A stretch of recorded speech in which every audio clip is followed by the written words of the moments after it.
Битката за Мала речица влегува во специфична фаза. Фронтот на кој преку Нишан се гледаат двете спротиставени групи и се гаѓаа само со вербални куршуми, изгледа ке прерасне во борба гради в гради, како што се бара од Ахмети, веројатно со тупаници.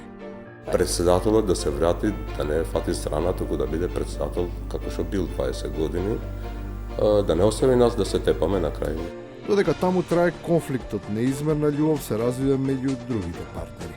Тој што го обвинува дека џабе добил куќа, добива нова улога. Со сесредна помош на едниот коалиционер, сега и тој може да дели клучеви. Дај градоначалникот да додели еден стан. Гости врживеат. Да. Ајде градоначалник. Ево Ходжица, стан број 15, повелете кај градоначалникот. Така.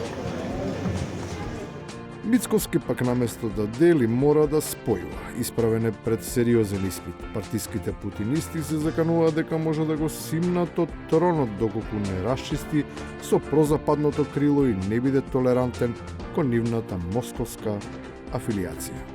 То практично и претходната година го почнавме со така одредени поистакнати членови на партијата кои што лобираат до раководството да не го помножат со нула русофилското процентот на русофили во ВМРО ДПМР.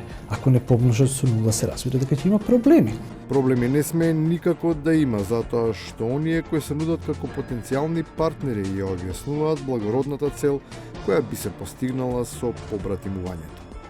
Никако не станува збор за класичен патернализам, туку за чадар кој ќе ја чува Македонија од сите зла кои ги носи клетиот либерализам.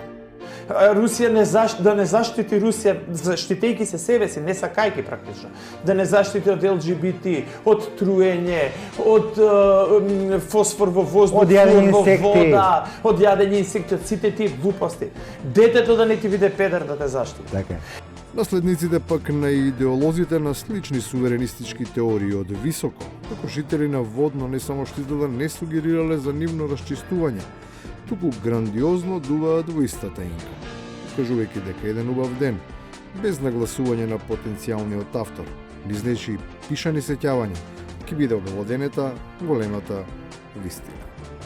Веројатно ги читаме во некои мемуари, знаете, кој што читав Минандов, кој што читавме од самиот Киро Глигоров, ако тогаш нашето име било на цена 1 милион, донесено одлично од Љубомир Данилов Фрчков и кој што објаснува, така, што му донесе куферчето пари за да се продаде името, замислете колку рипнала цената од денеска и каде отидоа тие пари. Тоа треба некој да го истражи многу длабоко и немојте да мислите дека ова остана и се направи бесплатно. И на крајот, тие на кои всушност се покажува со прстот. Сега се на прагот да бидат дел од истото друштво и затоа имаат карт бланш.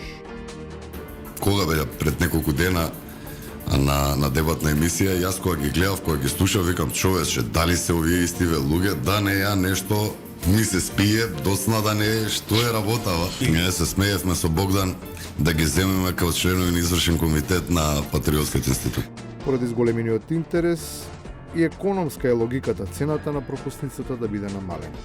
Останува да се утврди само кои ќе бидат редари и какви се условите за влез.